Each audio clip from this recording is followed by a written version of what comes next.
Okay. Who can take a kitchen, sprinkle it with death, cover it in smiles and the doctor's laughing breath? The Candyman can. Oh, the Candyman can, 'cause he mixes it with hate and makes the world die good.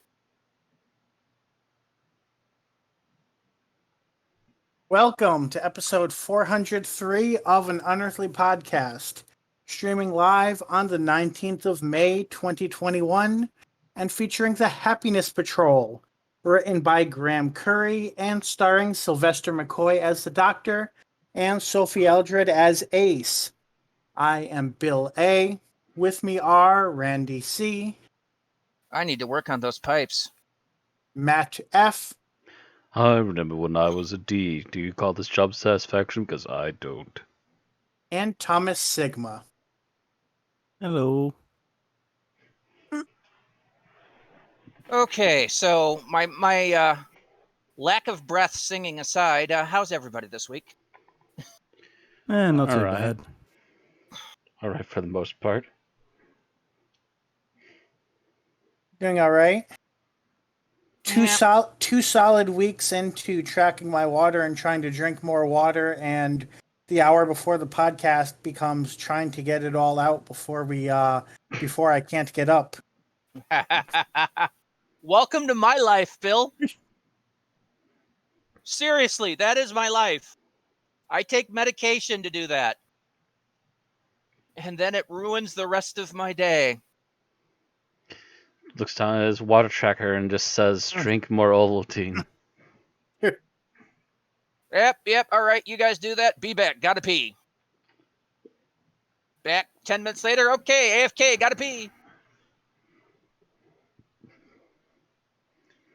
Off to water the garden. All right, be right back. It's the Great Flood. Yeah.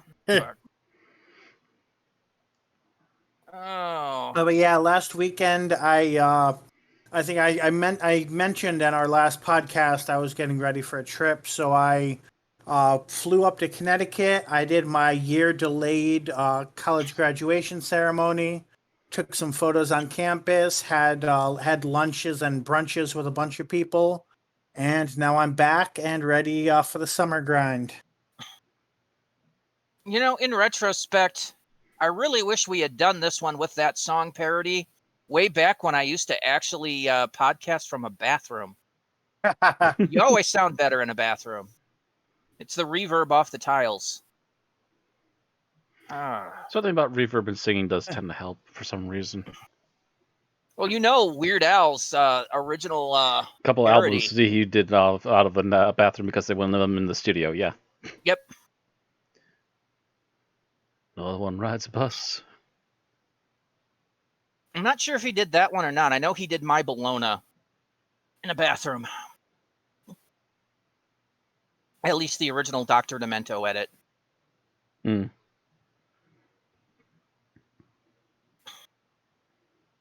But I one-upped myself cooking this week. I doctored up Alfredo sauce, and it was like, oh my god, this is too good.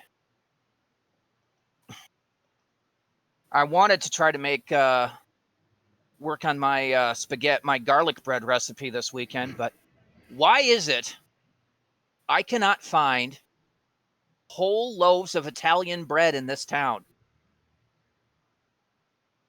You know, the soft Italian bread you use to make garlic bread? Mm-hmm. The grocery stores don't have it. Every single bread store in town sells Europe. I think we always did that with French bread, now that I think about it. The thing is, you don't want to do it on a baguette because baguettes have that hard, crusty outer crust, and you don't want that when making garlic bread because what you're going to wind is burnt outer crust, and basically you're just trying to eat the insides. So you want a decent soft loaf. The problem is every bread shop in town sells these European artisan loaves, which are all hard, crusty bread. Mm-hmm. I'm like, can't I find a soft loaf anywhere? No. Oh, fuck. There goes my plans. So you're not one of the people that learned to bake bread over the pandemic, then? No, I don't have. Neither am I, though. I don't have certain things I need to make bread, like counter space. That would be Fair very enough. useful. Yeah, my apartment. I turned half of my table into counter space because like there's nowhere to put a microwave and a coffee maker. We Guess have the enough table room. is counter space now. We have enough room for a microwave and a coffee maker, especially Erin's new monster coffee maker. She used to have this tiny ass coffee maker which broke on her. She now has this combination like full carafe coffee maker and K-cup machine. So during the week when she's just liable to have a cup before a stream, she will just usually use the K-cups. Mm-hmm. But on the weekend when she's apt to, sit around the house and drink a little more, she'll make a full carafe. And then probably drink too much of it, but that's not my issue. She thinks she might be developing an allergy to aspartame because she says that drinking diet soda has been giving her headaches. Ah, At the same time, she's complaining because she's been putting on weight because I cook too good. Can't win them all. Yeah. I did visit the extended family on Saturday. Trying to remember, what did I show the nephews? I know one of the last ones we watched was Goonies. So that was their first time. They got through the Goonies just fine, by the way. My sister was worried up and down about what their reaction was going to be to it. I have a response to that that's probably going to make you mad. I've never watched the Goonies. Shame. Oh God, I need you to I need to kick you in the ghoulies now, Bill. Wait, Absolute how old are you? Shame. 32. 32. Yeah. Yep. So one of the greatest family movies ever made. Shame. He was born after that era. I love those movies because that was my childhood. The 3 Gs: Ghostbusters, Gremlins, Goonies. Okay. The other things I showed them, they got to see Godzilla vs. King Ghidorah, the 90s version.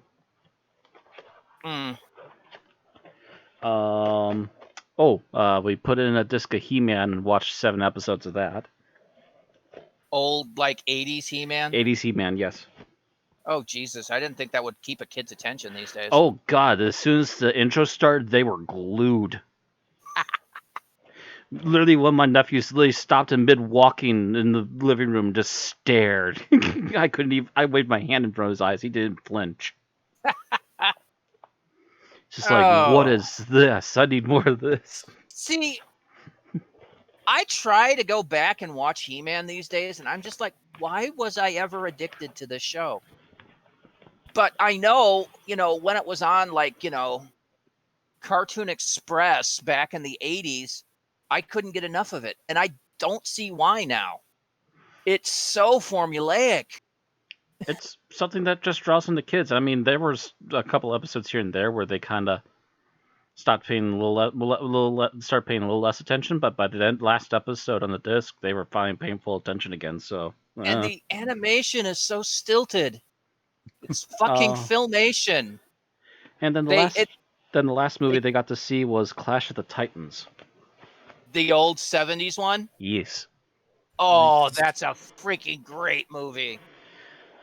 My oldest nephew was actually getting freaked up by Medusa, but got better as the Pegasus ride came back into view.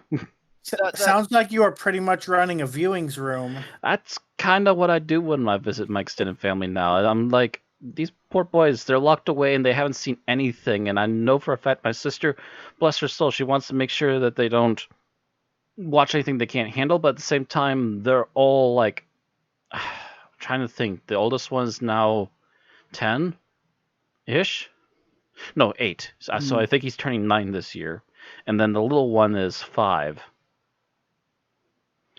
So we were holding back because of the young one, but the youngest one's now 5. It's time for them to see some of the good stuff they've been missing out on. And like I said, Goonies they watched, not an issue. Medusa started spooking them a little bit, got to the Pegasus flight, and then watched the Kraken fall apart. They were perfectly fine. Mm. The Don Bluth method is you can show the kids anything you want to show them, but as long as you end it on a happy ending, they'll be fine. Mm.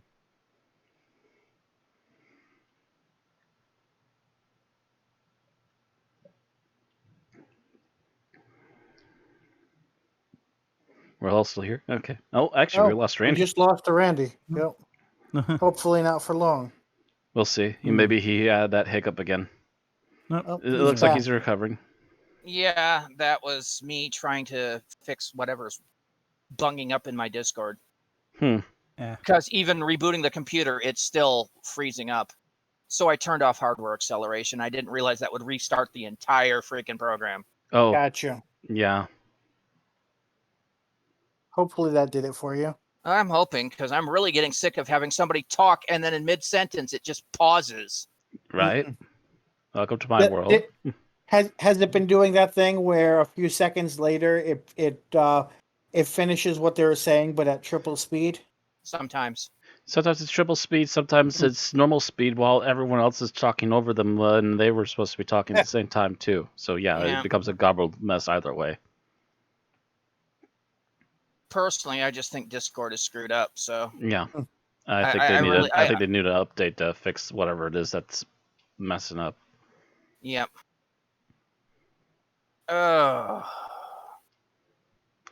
We might have to figure out something other than Discord, folks. Well, Microsoft Teams is always an option, but I always find that to be a bit laggier than some of the other programs. I'll always go back to TeamSpeak.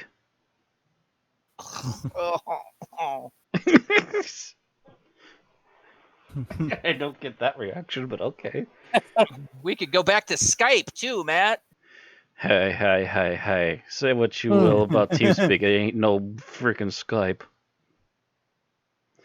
Skype can kiss the right center of my butt cheek.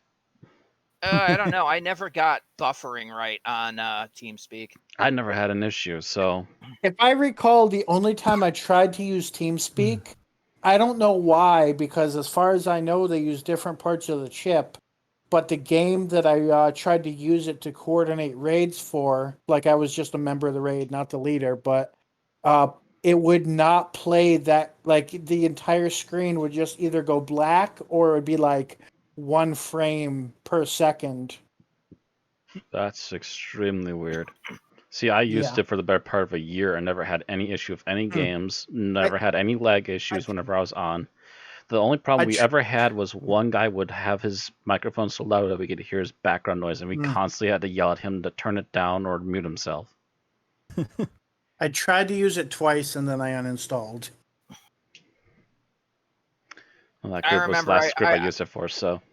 I tried it on City of, and I went to Skype instead because it was buffering better.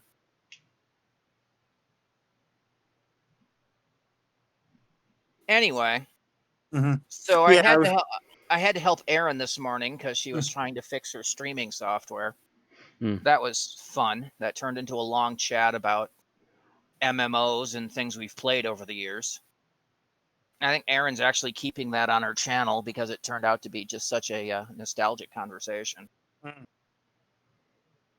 I miss City of Heroes. Other than that, I really don't know what happened much this week. It's kind of a dead week.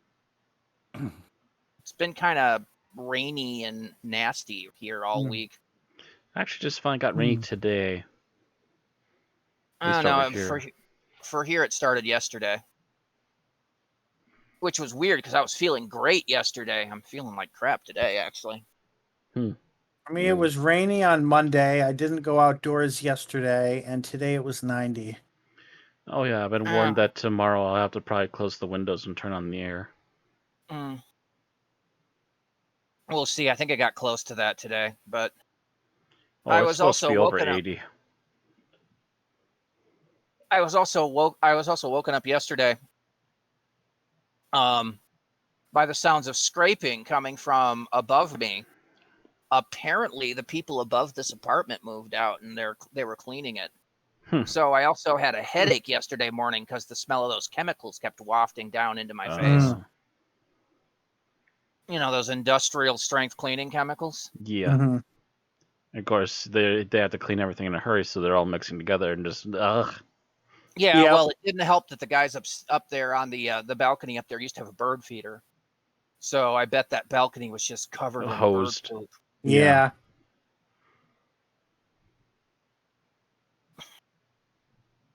But that's about all that happened. Anyone else have anything interesting happen this week? Yeah, not really.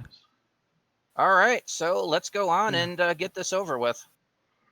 All right, so we've got birthdays, we've got news. We do not have Geek Talk, apparently. None of us have anything that we've watched that we need to talk about. None of us have watched anything. Nobody has finished playing any games. I know I spent most of the week watching Robot Wars, but that was old reruns, so. Robot Wars is Robot Wars. It's a fun show. Go watch it if you haven't. I've been, I was actually just loaded the original first series yesterday. And I'm like, holy shit, that's Jeremy Clarkson? Dear God, he's changed in 20 years. Right. Anyway, so like I said, we've got new birthdays, news, our episode summary, our review. It's going to be a short episode this week. So, starting with birthdays, we only have two. One of which was on May 13th, right after our last podcast, and that's Zoe Wanamaker, who played Cassandra back in Series 1 and Series 2. She turned 72. The other one's the day after, and that was Yasan Churchman, who played the voice of Alpha Centauri back in 72, 74, and again in 2017. And she just turned 96. Nice run so far. Yeah. Keep going. Yeah. Knock on wood. 72 to 17 in terms of active on Doctor Who. Yeah. And there is no really big episode or season news. They were spotted filming somewhere, but there were no good shots. Again, just pictures of the TARDIS. So kind of blah there. Big Finish had some big news in its new releases, by the way. The first new release is the Third Doctor adventure, The Unzel Incursion / The Gulf with Tim Traylor, Daisy Ashford, Sadie Miller, and John Culshaw. But the big news was the new Ninth Doctor adventures, The Ravagers by Nicholas Briggs with Christopher Eccleston. Yep, Chris is now officially on the Big Finish cast. Which I think we forgot to talk about it when in voice before the podcast, but I believe according to our group chat, we now have a copy of that. We do? Mm-hmm. Yep. I bought it. Nice. I can tell why they I can tell why they decided to credit Nicholas Briggs by the covers. By the way, there's a lot of robots. We'll have to. We'll have to see if we can schedule that at some point. Right. Be relatively new if we can get it in a couple months. That'd be actually pretty nice. Wait! Did I hear this right? Thomas actually bought a Big Finish audio. Yeah. Yep. He didn't say he was going to listen to it. Technically, I ordered. I got the volume 1 to 4 bundle. So essentially, I've pre-ordered volumes 2 through 4. Yeah, and bought the first one. They've announced the next one, but it's not going to be for a while. Oh yeah, like I think they're all maybe going to be out by the end of the year, but they're like spaced out by a couple of months. They'll space it out like a month or so. Yeah. Yeah, the next one's called Respond to All Calls, and is supposed to be out August. Yeah, I think the last volume 4 is either right near the end of the year or like maybe early next year. Might be early next year if they're spacing it out by more than a couple months. Mm-hmm. Right. But still, it's nice to see him out there and actually being part of the world again. Mm-hmm. Now, if we go to listen to it and it sounds like he recorded it with a gun to his head. Now, what we need is a three doctors, because did they also finally get a hold of Matt Smith as well? Or are they still can't like remember for are they sure. still calling Matt Smith's phone and going, one of us? I think they're waiting for his film career to die out, but I don't know. I thought his film career was pretty much kaputski. I don't know. It's entirely He possible. keeps getting cut out of everything he's going to be a part of. Yeah. Yeah. And I mean, the last big thing he was on was the Crown. And that era's passed on, so. Mm. So I have to wonder. Oh, that's right. He is going to be on one of the Game of Thrones spin-offs, though. And he's going to be playing a Targaryen. Oh, that's right. I saw that. I saw a picture of him with blonde hair. No, Matt. Just no. So as of the end of last month, so this would have been about 3 weeks ago, in an interview, Jason Haig-Ellery said that they would love Peter Capaldi and Matt to come and join them, which implies that they have not made any move. Like they haven't really secured talked them about yet. agreeing to anything yet. Yeah. Yeah, So it's kind of our door is always open, but nobody stepped through it yet. Yeah, Capaldi's probably going. Yeah. It's too soon. It's too soon. Yeah. Yeah, Matt he Smith probably is still has an order to keep him from doing anything yet. Mm-hmm. And my source is the Radio Times, by the way. Because I would love to see a 4 doctors with Eccleston, Tennant, Smith, Capaldi. Right. I mean, I would settle for 3 doctors with Tennant, Smith, and Eccleston. That too. That was what my original thought. Yeah. But then I thought, why leave Capaldi out of that? If anything, The 4 doctors. well, there we go. Mm-hmm. But yeah, like you said, Capaldi, it might be a bit too soon. Whereas, I mean, I know people have been wanting a 3 doctors with Eccleston, Smith, and Tennant since the 50th anniversary at the very least. 2025 would be a perfect opportunity for that, or even 2023. Oh yeah, 2025 would actually be perfect. That'd be really nice. Mm-hmm. But at this point, it's just a pipe dream. But at Right. least now he's getting some audios under his belt. Mm-hmm.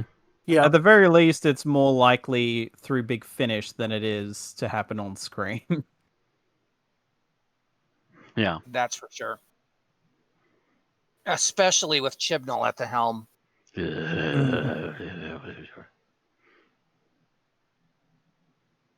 He would write an episode where he would reveal that those weren't really the doctors, that they were all women. And ethnic. Or they were all just horrible people, really. I don't know. I'm kind of getting sick of Chibnall. Yeah.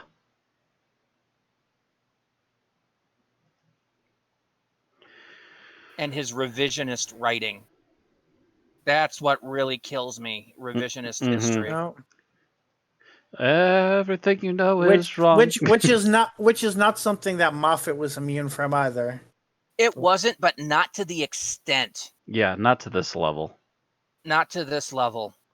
Let's take the things that have been considered a base part of the character for about 50 years now and say, oh, no, it's been completely wrong. And toss it right out the window. That includes everything we've known since the beginning, and also even takes away continuity from the last, 10 seasons of the show. Yeah. Anyway, I think we're getting off track. But yeah, we're getting going off on track. tangent big time. But that was our news, so Mhm. I mean, the next thing we do is the summary. So yeah, who's the summary? That'd be me. Alrighty. Stopwatch is ready. Okay. Alright, ready? Yep. 3, 2, 1, go. Okay, we open on the planet Terra Alpha, a Earth colony. where a woman is killed by the titular Happiness Patrol just before the Doctor and Ace arrive, with the Happiness Patrol starting to paint the TARDIS pink after the two walk off, and arrest them for not having the badges off-world visitors are given at customs. While in the waiting zone, a man with them explains that the planet is run by a woman named Helen A, before he's killed for being a killjoy. The two try to get away on a go-kart, but while the Doctor's trying to defuse a bomb on it and get it running properly, Ace has herself willingly captured again, and the Doctor manages to slightly escape, only to later be saved by a guy named Earl Sigma. And Ace meets a disgruntled guard named Susan Q. And it also turns out that Sigma is a surname given to off-world visitors. The Doctor and Earl then find themselves in the Candy Kitchen, confronted by the Candy Man, Helen A's executioner. Before anything can happen, though, the Doctor tricks the Candy Man into knocking over a bottle of lemonade, which, given as he's made of candy, makes the Candy Man stuck to the floor in place, giving the Doctor and Earl time to escape. The two end up in the pipes and come across the Pipe People, seemingly the indigenous race to this planet, driven underground and thus into the pipes by the human settlers. The Doctor meets up with a man he met earlier, Trevor Sigma, and gets Trevor to take him to see Helen A, who unleashes her pet rat thing, Fifi, into the pipes to go after Ace, who has once again escaped. Ace manages to escape Fifi by seemingly blowing it up, while the Doctor confronts Helen A before helping some protesters by talking down to Happiness Patrol snipers. The Doctor then confronts the Candyman, blackmailing him into diverting the flow of the fondant surprise execution method, saving Susan Q and Ace from that fate before making the Candyman stuck again. The Doctor then stages a happy protest, which confuses the Happiness Patrol long enough for the Doctor and Ace, along with Earl and Susan Q, to get away, and also finally deal with Fifi. The Doctor and Ace go back to the Candyman and drive him into the pipes, with him later being killed by the Pipe People activating the fondant surprise. With the revolution in full swing, now Helen A tries to escape, only for her husband and Gilbert M, the creator of the Candyman, to have commandeered the escape shuttle. The Doctor confronts Helen A one final time, who seemingly gives up trying to escape when she finds a dying Fifi. Sure that the planet will sort everything else out on its own now, and the TARDIS having been painted blue again, the Ace and the Doctor leave. The end.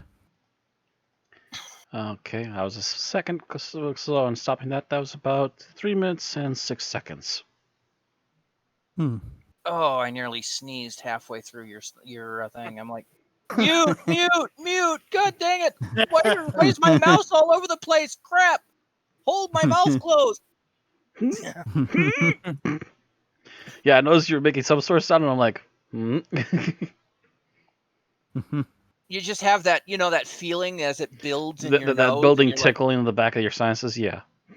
And you're like, oh crap, oh crap. So... And I just remembered I left out the harmonica guy from the title card this week. Oh well. Too late now. He was fun. Anyway. Alright, so let's talk about what we liked about the episode. Thomas, you're first. I like the idea or the concept of the Doctor having to argue to allow people to be upset is an interesting thing, because usually the idea is like, of all the like throwing off their oppressors things Doctor Who has done, essentially something that amounts to people with depression are valid is probably a unique message for a Doctor Who story. Or that wasn't even going so far as depression, just the idea that being people having sad bad is a normal emotions part is of a your normal life. thing, yeah. Right. Yeah. That people aren't happy 24 hours a day. They can be sad sometimes. Yeah. So who would love to stand in the street of this place while playing with a boombox, playing REM's "Everybody Hurts"? I mean, I wouldn't be allowed onto the street because I have chronic depression. I would be shot like as soon as I saw the whites of my eyes. Me, 50-50. I'm manic depressive.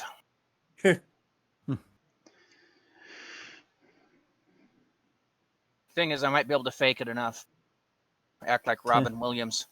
The entire world is a glass half full of the wrong stuff. Yeah, the glass is half full because I peed in it. You don't buy booze, you rent it.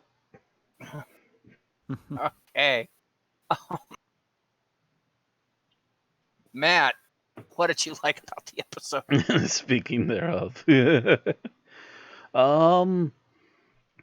to think. Like a general overall thing I liked about the episode.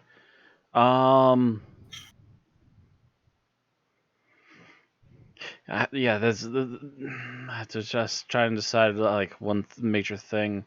You know what? I liked the side characters we didn't get to see that often. Like, we mentioned some of the Sigmas. The Sigmas in particular were pretty fun characters. They're, as we mentioned before, the off-worlders that are visiting, technically speaking. Mm-hmm. A lot of them were actually pretty interesting characters, and they were used sparingly but very well for the most part. Well, which Sigmas did we meet? We met, of course, the harmonica guy. And we met the census guy. Yeah, I was gonna say I think that's Earl Sigmund, and I think the other one, the guy who's like trying to report on the locals, is Trevor Sigma. Yep. And then of course Ace and the Doctor. Mm-hmm. Although I don't know if they ever call him Dr. Sigma, but they definitely call her Ace Sigma. Yeah. Well, yeah, but that's a main character. Yeah, they you notice that Ace gets in all this thing about using a nickname. The Doctor never identifies himself as the Doctor and gets the same spiel. Of course, the first thing he's referred to as is a nickname as Professor. Mm-hmm. But then again, he did. Oh, that's right. And then the first time he introduced himself was as Theta Sigma. Yep. He got the no nicknames. All right. Actually, I So, used to be Bill, called how Theta about you? Sigma. I just had no nickname. So I know it's corny, but I like the Candyman. I think he adds a flair of memorability to this episode that, like, once you see the Candyman, you're never going to forget him. I'll agree to that much. I mean, an argument could probably easily be made for his design not making any sense, but I don't know. I like it for some reason. You might be in a world by yourself, Bill. I mean, the BBC would probably hope people would forget it because they did almost get sued over it. Oh, yeah, they did. Oh, yeah? Oh, yeah. There is apparently a candy company in England that uses a man made of licorice as their mascot. And they threatened to sue. They basically launched a cease and desist to the BBC on the whole thing of the Candyman being a ripoff of their mascot. And they said, does it look similar or something? Made out of the same candy pieces, more or less, is essentially what it's based on. Oh wait, yeah. Something. From what I can remember behind the scenes thing, it was close enough that basically it came down to they didn't sue, but it was very much you can never use that character again. The BBC the BBC promised he was going to be a one-off villain. Was it this that I just posted in the chat? Most likely, yes. Maybe. Or something like that, yeah. Something like I think that. Yeah, I it'd can be why definitely it's a see matter the of... similarities there if that's the case. Yeah, Mhm. I think that's why it was never like it never went to Mhm. court. It was more, hey, that looks kind of familiar. Right. Um, I I think he did appear again in Big Finish or a novel or something, but nothing major. Yeah, like nothing on screen. So. Yep. Do you know where you got that from? I searched for the Candyman Doctor Who, and it brought me to an amino apps page. But let's see, it says something about Bassett's, but I Yeah, that's the didn't company. read the whole thing.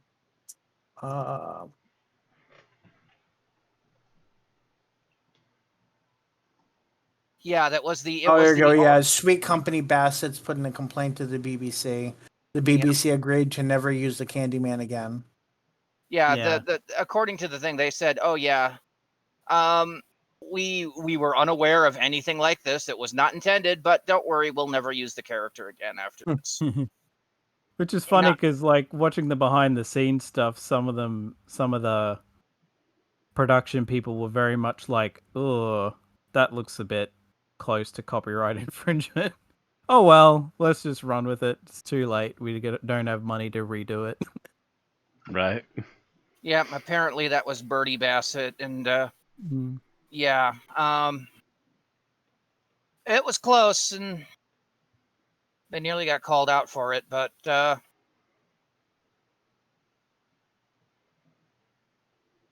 Bertie yeah. Bassett doesn't have a what I can only think of as a German mad scientist mustache.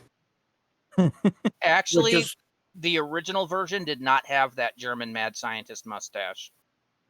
In episode 3, when he's in the pipe, you'll notice he doesn't have that. ah And that was because they added that at the last second to help hide the actor's face. Yeah, I noticed that the mouth thing kind of comes and goes too. Yep. Hmm. It depends on when they filmed it prior to realizing, yeah, we need to cover the face more. Mm. Yeah, apparently he was going to just look like a normal person covered in powdered Yeah. sugar. But I forget who in production wanted him to look more robotic. Yeah. And here's the thing: originally, the entire episode was going to be filmed in black and white.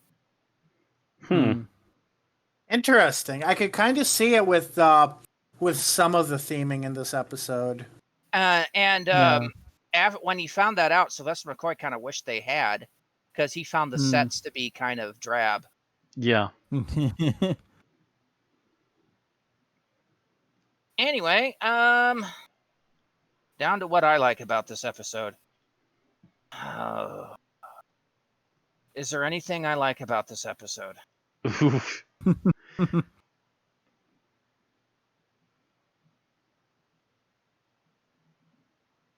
I guess I like some of the Ace-centricness of it. Ace, basically gets her own full scenes and her own little storyline in there. Yeah. Rather than just being the Doctor's backup or the occasional enforcer. They get split up like fairly early on, and then get reunited only near the end. Mm-hmm. Yeah. So, let's talk about what we don't like. And Thomas, you're first.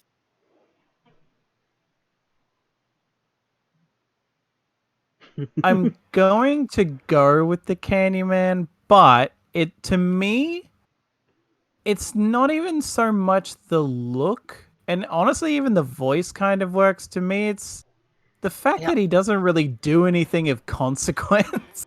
Yeah, he seems to be more of a coward than anything else. Yeah, he doesn't really come off as a threat.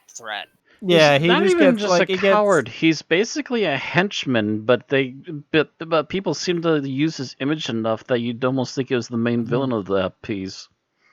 Yeah. Everybody's It's like, nobody wants to go to the candy kitchen. The Doctor shows up in the candy kitchen, immobilizes the candy man in like 30 seconds. And then keeps popping back to stick and unstick him constantly. Apparently, nobody ever thought to wet his feet before. It's and also really just like watching the behind the scenes stuff. Apparently, that outfit was actually literally painful to wear, and so that's also marks against it for me because it's like, you know, silly as the outfit is, I could kind of let it slide, but then finding out that the actor actually had like went through physical pain wearing it is like, okay, that's That shitty. sucks, but that's also a lot of issues with a lot of costumes if they don't try to Yeah, fit the actor first. Yeah. there's a lot of stunt actors that have to wear shit like that, and it hurts. But they do it because it's what they're getting paid to. Essentially. Stunt actors are basically paid to get hurt. Hmm. Well, in this And case, it wasn't even a stunt actor. It was just an actor that was tall, so they went for it.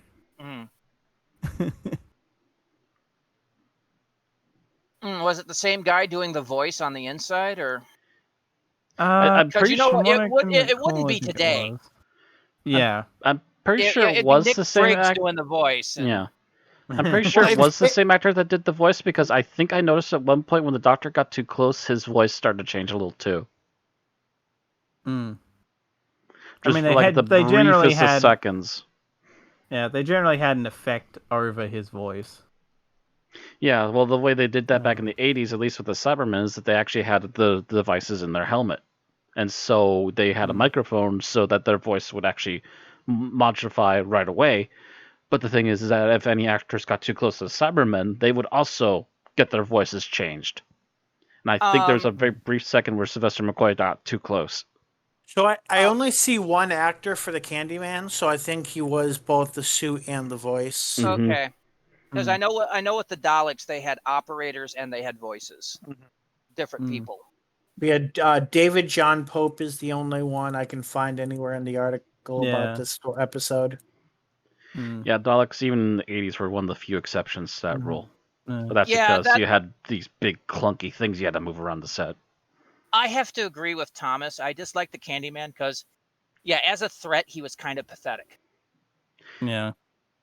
I wish we got to see him be more effective, but I think that's one of the things lost in a three-parter, is that anything he would have done would have been relatively superfluous and it ended up on the cutting room floor. Yep, I'm going to talk about that in a bit. All right, so thing I overall hated. Actually, I have to say I'm pretty much with Sylvester McCoy. Man, those sets were terribad. There were times, there was a few of them here and there that were okay, but a mass majority of them, I'm just looking at them and it's like, how many sets did you just reuse and stick back together with a bit of masking tape?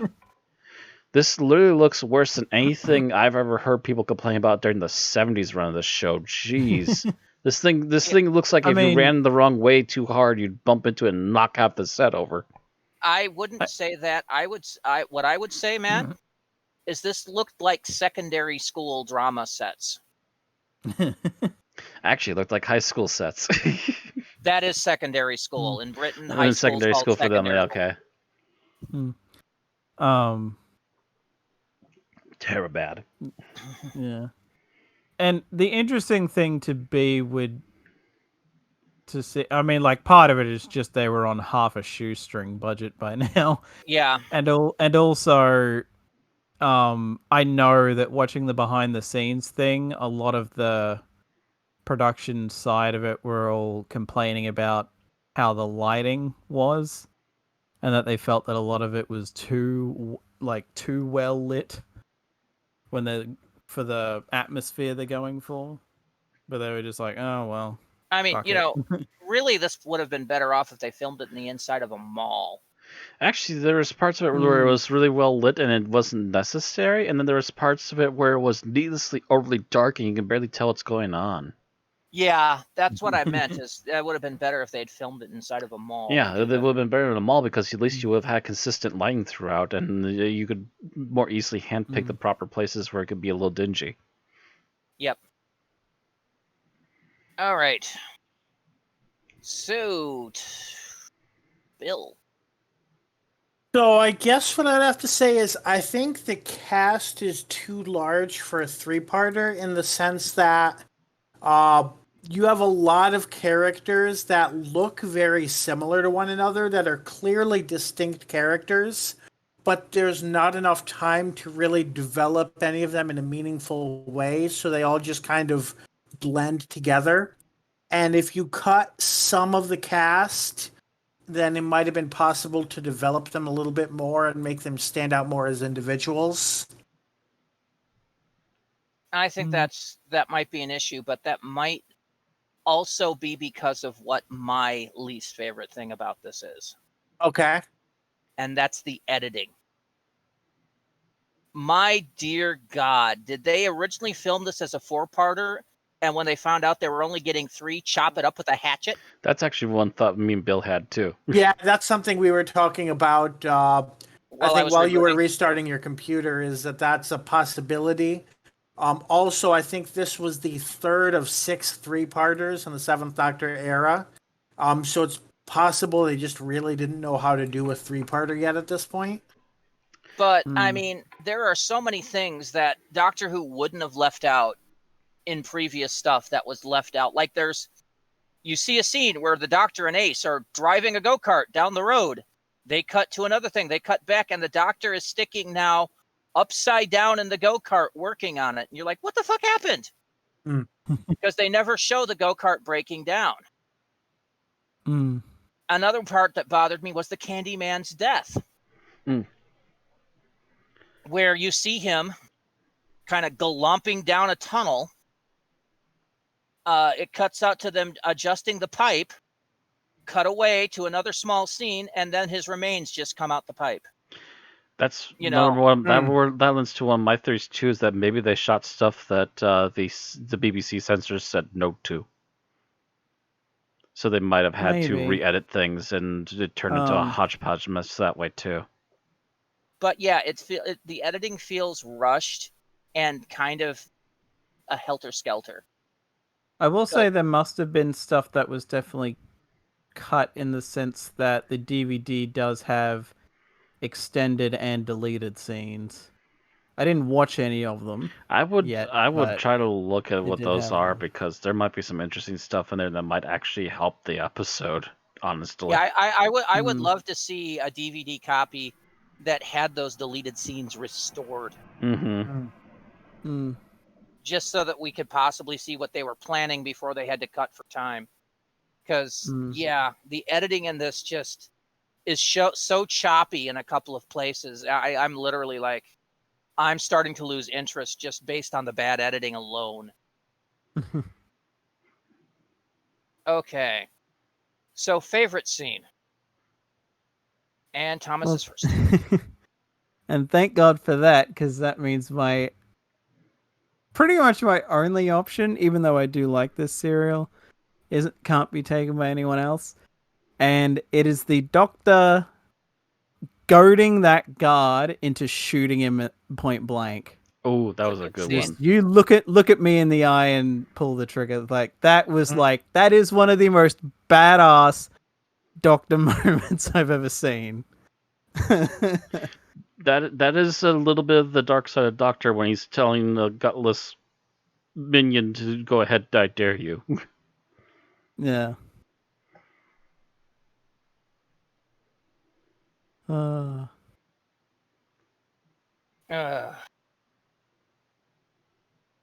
right, Matt.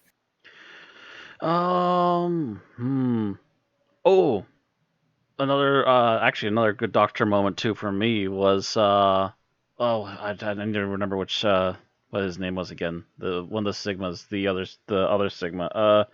Trevor. He talks Trevor into bringing him into the offices to meet with Helen, and he literally just keeps everyone on the back foot the entire time, acting like he's possibly of a higher rank than he really is because he's just a random person that hopped into town.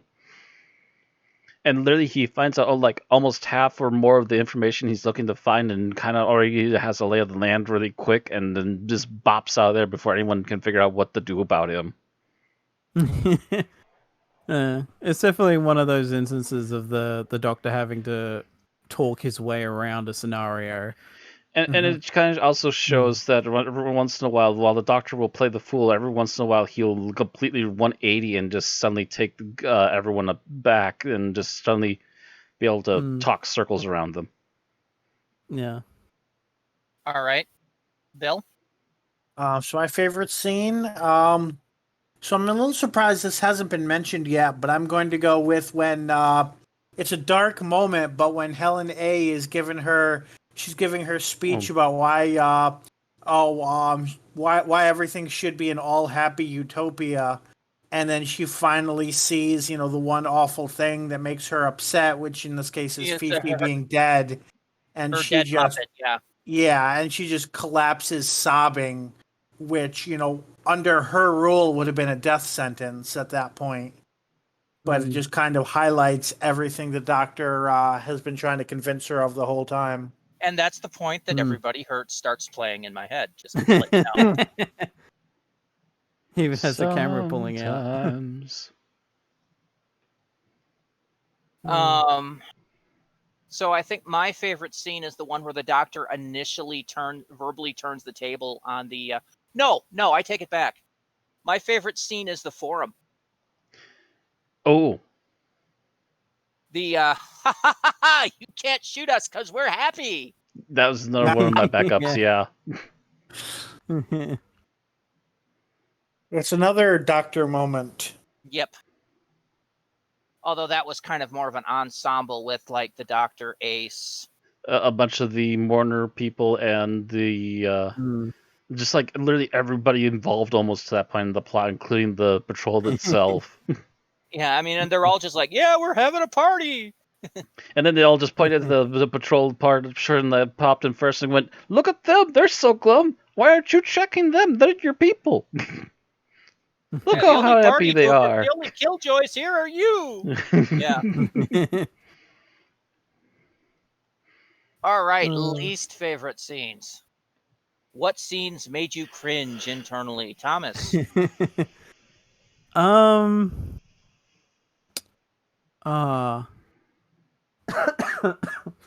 guess it's kind of funny a moment as it is, just because it drives home the point of how useless the Candyman is. I'll go with the bit where it's like, yes, our deal is done, so now I'm gonna kill you. Thought you'd say that, and then just gets him stuck again and buggers off. Yes. And it goes to show how absolutely worthless a villain he. He's like, it's time for me to finally be a threat as a villain. We don't have enough runtime in this serial for that. Hose your feet again. Bye-bye. It's kind of the Doctor Who equivalent of Indy shooting the sword guy in Raiders. Yeah. Yeah. Bam. Why does he have a spray bottle of lemonade with him? Although, wouldn't you think that would hurt? If you're physically made of candy, don't you think having the bottom of your essentially your feet, melting away? He has nerves there. Yeah, he would have nerves, and he seems to be mostly robotic, at least on the inside. So. Yeah, but he does seem to have a sense of self-preservation. True. Oh God! Like he does with a hot poker, Maybe not a sense of job satisfaction. So who's next? As Matt alluded to in the opening. Call this job satisfaction because I don't. I think Matt's next. I believe, yeah, my least favorite next. You know what? I'm not gonna be able to find an image of this, but what was it called? Fifi? Yeah. Yeah. Yeah, Fifi in the tunnel, literally just sitting at the end of the tunnel and wiggling and never moving. Yes, the great threat that is Fifi. Don't get me wrong, when it's sitting in its owner's lap in particular, it was actually not a half a bad effective puppet, but man, that was a wasted thing to try and use in that tunnel. You could tell that there was a budget issue trying to get that thing on screen. Yeah, I mean it's better than the rat from Talons of Wen-Chiang. I don't know. At least Where that most thing things actually can are. move in a tunnel. The Fifi just literally sat at the end of a tunnel and wiggled. Well, you can tell it's just basically a frickin' Muppet. Hmm. Yeah. And not really a good one at that. So, although the eye mechanics, I think, in it The was eye actually mechanics pretty and good. the little head Yeah. mechanics parts of it were really good, Hmm. but there's just no way to make it look like it was actually going to be a moving creature. Yeah. Yeah, like when it's moving around, it's a bit iffy, but when it's just like sitting on her lap or something, it's fine. Mm-hmm. Yeah, Yeah. it was just not going to be usable as a threat down there, so they really should have come up with some plan B or something that would have been low budget. And of course, Hmm. Doctor Who doesn't have the budget to contact ILM to do stuff like this. Yes. Well, I guess Uh, even then you could just shoot it in a specific way, maybe to just like see Yeah, shadows of it I or would have something. actually gotten like very quickly on the set creative with it and figured out a way to shoot around it. Like you just like have a camera up close to it and move the camera with the puppet to make it at least look like it's going down a hall. Fuck it, stop Right. motion. Yeah. Something like that. Anyway, But yeah. Anyways, that was that So fail. I have to pick a backup, and I'm afraid the Oh. backup is really going to prove the same point all over again, because that's going to be the scene where the Doctor and Ace defeat the Candyman, which they really do with zero effort. And he's like, "Well, I only have one other option then, and it's to duck under a manhole." And run to his there's death. And run really away. no conflict at all in that scene. He has no comeback, Yeah. no way of fighting back. All he can do is run away. Yeah, the Candyman is only a threat, or only seems to be a threat at the end of part 1, beginning of part 2. From He's that point on, he's just a joke. he's a threat Yeah. if you're strapped into a chair and he has his henchman next to him. Yep. Hmm. That's about it. Yeah. And even his henchman doesn't really give that much of a shit about him anyway. So. I know. That was the other thing. There was no respect there. Well, also didn't they reveal at the end that his henchman actually made him, and it was a Yep. he Yeah, basically yeah. there's a giant mistake.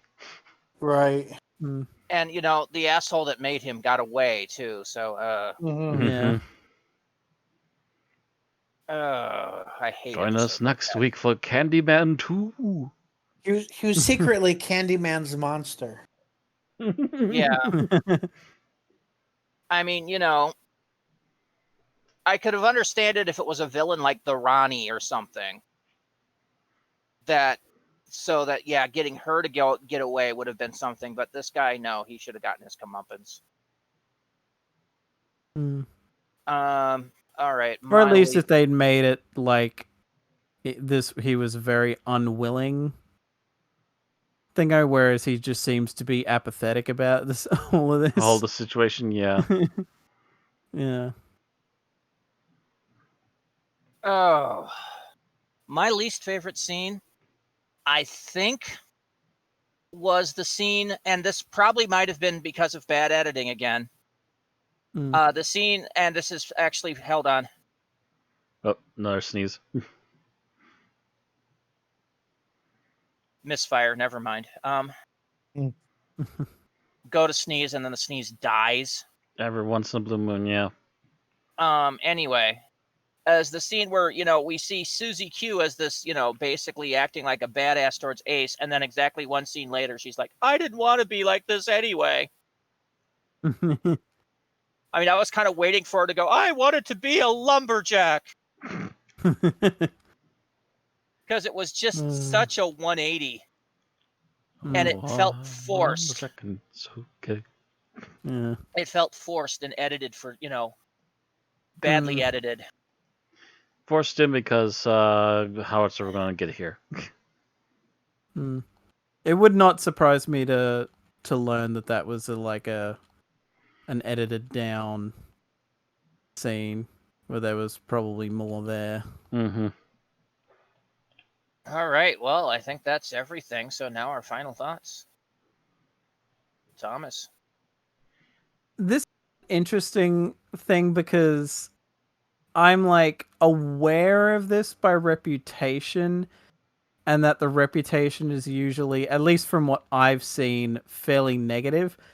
I honestly really enjoyed this, like at least more than I was expecting to. I mean, it's not great necessarily, or at least, there are definitely a lot of flaws to it, but for what it is, I actually enjoyed it quite a bit.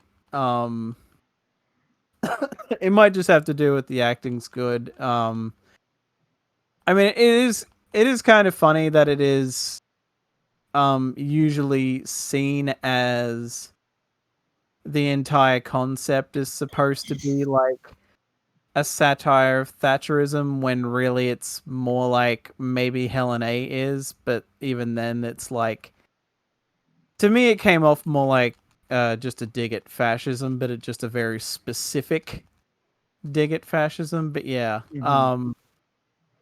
even then, yeah, I really enjoyed this one, and I would definitely say it's worth checking out, especially since it is only 3 episodes. And even though while I would have liked to see it before, I'm still at least satisfied with what we got.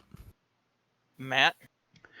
I generally like a lot of the ideas behind this episode, but I find that the editing mixed with some of the low budget inability to keep up with what the story's trying to do is actually where the problems start to come out. Um, the main gist of the plots, the main ideas behind most of these characters are not bad ones. They are pretty solid ideas for the most part. It is literally just that the budget couldn't come up with the sets. The budget couldn't, for whatever reason, the editing was really choppy, probably for multiple reasons, for all we know.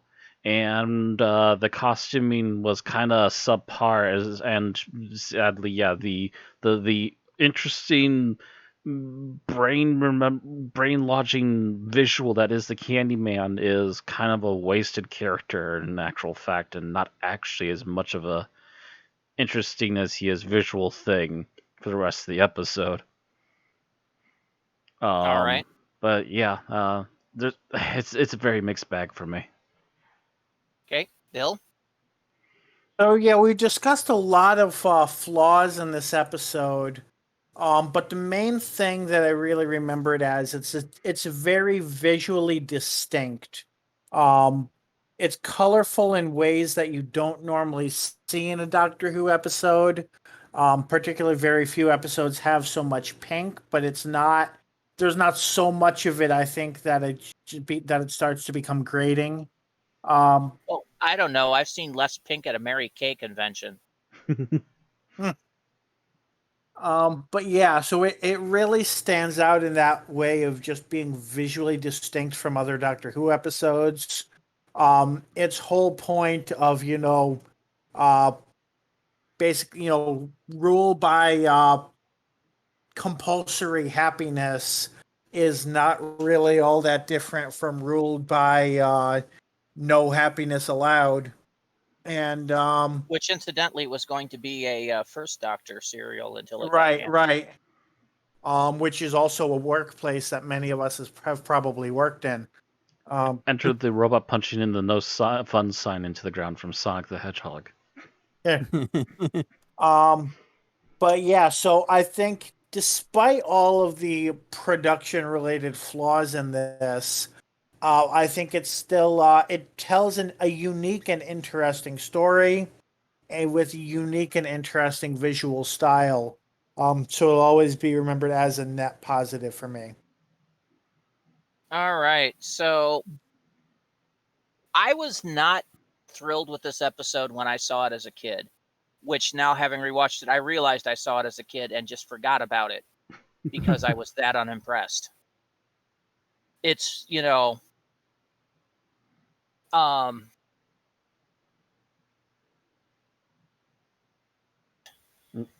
the writing might have had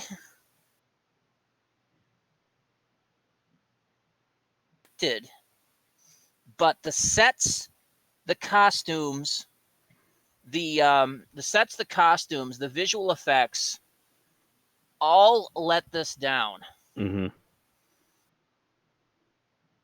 the editing that just makes it lackadaisical.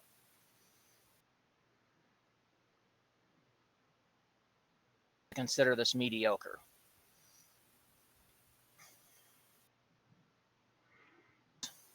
All right. Thomas. Oh, I think he's. You're kind of skipping in and out, Randy. I think Thomas, he was asking for your rating.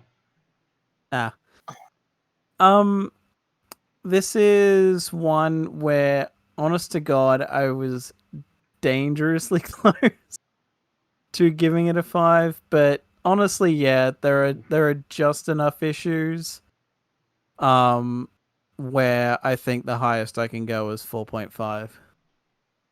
Dear God. So, Thomas, when did Tim start to haunt your dreams? All right, Matt. Yeah, I really can't. I can't. Yeah, I can't give it higher than a 3. It's close to 3.5, but not quite for me. The ideas are good, but man, does it really suffer from the lackadaisical issues. Neither of you are making it any easier to settle between the two scores I'm stuck between. I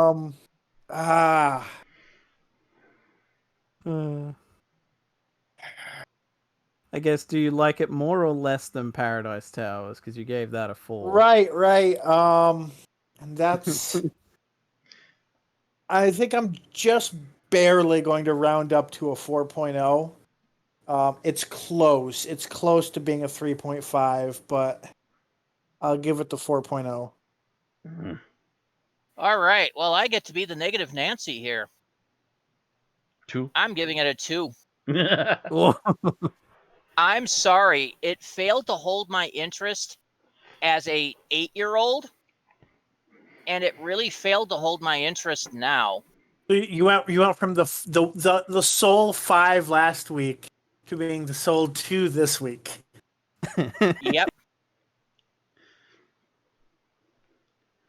Yeah, I'm sorry. There's just a lot of issues. I was surprised it actually got above a 3.5 from anybody. Meanwhile, Thomas and I are the two people that kept our scores the same last week to this week. Well, yeah. I mean, the visual effects last week mostly worked. Yeah, they were a bit wonky, and low budget, but they at least actually worked with their episode. At least the robots actually moved. Can't say that so much about a Muppet in this one. Yeah. And they literally cut the budget down to one guy in a weird monster costume, and he was having issues. And the sets worked in Paradise Towers. And the sets were actually much better than this one, yeah. And they absolutely failed here. And the costumes worked. Yeah. Even though they were massive groups in that one too. But at least there were at least subgroups so you could tell some people apart. Mm-hmm.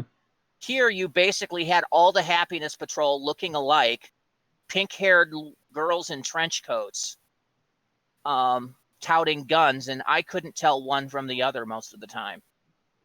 I couldn't tell, the only one was the one that looked about 20 years older than the other girls. That was the only one I could tell apart.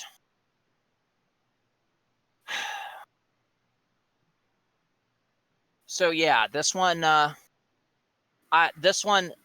failed where Paradise Towers succeeded. Yep. So yeah, that's why mine is so low. And by the way, it's funny that you should say higher than a 3.5 because even with these two, the average comes out to 3.4. I'm the closest. Yep. I'm the closest by a 0.10. And that will put this at number 289 out of 387 things reviewed. It is on par with, actually, we haven't been down here in a while. Hello, basement dwellers.